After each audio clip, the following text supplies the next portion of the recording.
Hello दोस्तों, कैसे हैं आप। मैं डॉक्टर एच के भलन, मेरे यूट्यूब चैनल में आपका बहुत बहुत स्वागत है। दोस्तों, हम सब ओलिव ऑयल को जानते हैं। इसको हिंदी में जैतून का तेल भी बोलते हैं, लेकिन हम अधिकतर कंफ्यूज रहते हैं कि ये कहाँ यूज़ करें। ये खाने का है कि लगाने का है, इसके क्या मेडिसिनल बेनिफिट भी हो सकते हैं। इन सब बातों पे आज हम चर्चा करेंगे। ये वीडियो आपके लिए बहुत इन्फॉर्मेटिव होने वाली है। अंत तक बन, जब इसके फायदे आप समझ लेंगे तो 100% आप भी इसको यूज करने लगेंगे। ये शुरू करते हैं।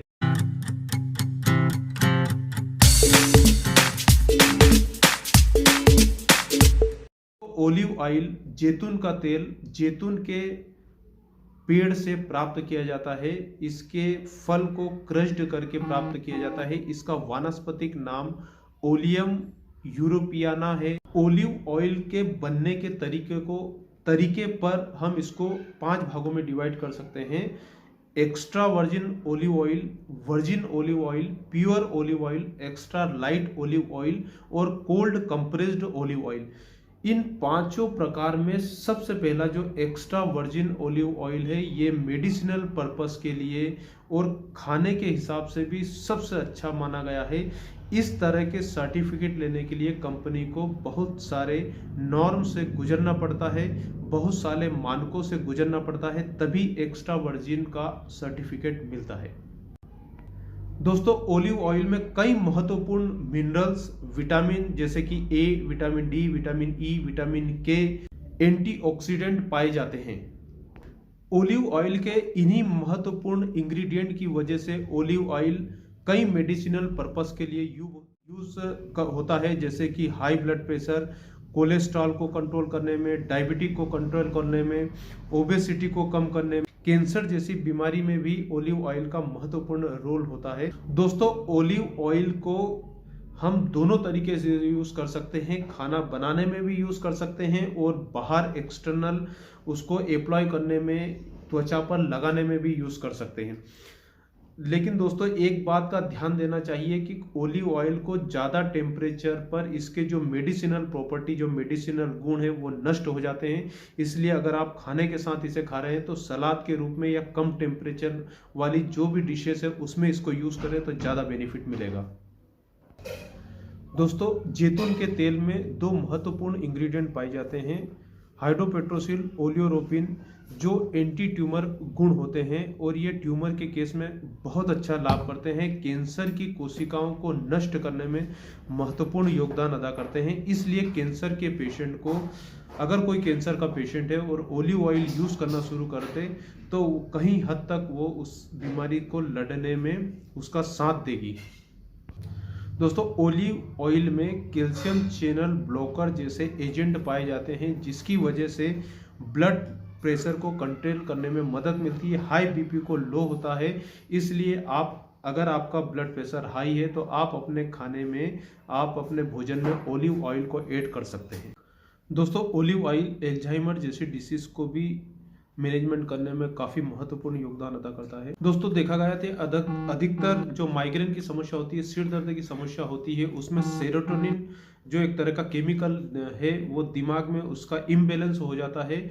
ओलिव ऑयल की वजह से ये सेरोटोनिन लेवल भी करेक्ट होता है, जिसकी वजह से सिर दर्द और माइग्रेन जैसी समस्याएं कम होती है। इसलिए जिन लोगों को सिर दर्द और माइग्रेन जैसी समस्याएं हो, ओलिव ऑयल को अपने खाने में ऐड करें। दोस्तों, ओलिव ऑयल में एंटीऑक्सीडेंट की भरमार होती है, जो ऑक्सीडेटिव स्ट्रेस है वो कम होता है और इसीलिए ओलिव ऑयल कैंसर जैसे पेशेंट में बहुत अच्छे लाभ पहुंचाता है। दोस्तों, देखा गया कि ओलिव ऑयल रूमेटॉइड आर्थराइट में भी बहुत अच्छा इसका यूज। ऐसे केसेस में ओलिव ऑयल के साथ अगर फिश ऑयल को मिक्स करके इंटेक किया जाए, अपने भोजन में ऐड किया जाए, तो कई हद तक इसके लाभ आपको मिलते हैं। ओलिव ऑयल में ओमेगा 3 फैटी एसिड है, जो ऑक्सीडेटिव स्ट्रेस को कम करता है, जो कि रूमेटॉइड आर्थराइटिस के केस में मदद करती है। कैंसर जैसे केस में इसका बहुत अच्छा उपयोग है। दोस्तों, ओलिव ऑयल कॉन्स्टिपेशन में भी बहुत अच्छा रिजल्ट देती है, कॉन्स्टिपेशन की समस्या को दूर करती है।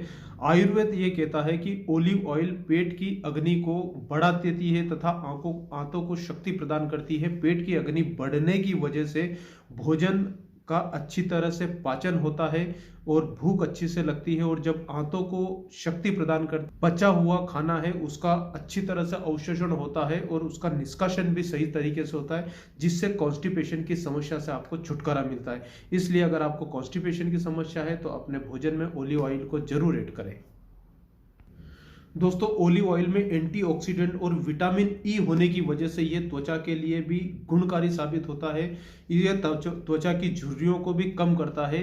इसका उपयोग करने का तरीका, रात में सोते समय इसको त्वचा पे हल्के हाथ से मालिश करना चाहिए, या फिर किसी मॉइस्चराइजर क्रीम या नारियल के तेल में मिला के इसको हल्के हाथ से जहां पे झुर्रियां वहां पे मालिश करके सोए। दोस्तों, देखा गया है कि जिन लोगों को डायबिटीज है उन्हें भी ओलिव ऑयल अपने खाने में ऐड कर सकते हैं, क्योंकि डायबिटीज एक मेटाबॉलिक डिसऑर्डर है और ओलिव ऑयल इस मेटाबॉलिक डिसऑर्डर को करेक्ट करने में बहुत अच्छा लाभदायक है। इसमें ऐसे गुण पाए जाते हैं जो एंटीऑक्सीडेंट होते हैं, ऑक्सीडेटिव स्ट्रेस को कम करते हैं। दोस्तों, देखा गया है कि ओलिव ऑयल बालों की समस्या के लिए भी बहुत अधिक लाभप्रद है। जिन लोगों के बाल झड़ते हैं, बाल रूखे हैं, डेंड्रफ है या फिर कमजोर बाल है, वे रात को सोते समय ओलिव ऑयल आराम से बालों में लगा के सो जाए और सुबह हर्बल शैम्पू से बालों को धोए।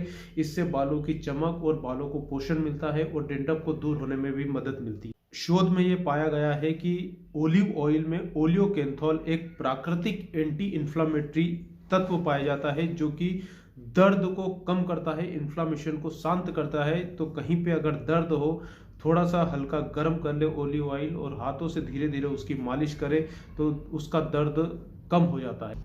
जिन लोगों की हड्डियां कमजोर होती है, ऑस्टियोपोरोसिस के शिकार होते हैं, वे भी अपने भोजन में ओलिव ऑयल यूज कर सकते हैं। इससे हड्डी को मजबूती मिलती है। जो लोग ओलिव ऑयल के प्रति संवेदनशील है वो लोग इसको कृपया करके न यूज करें।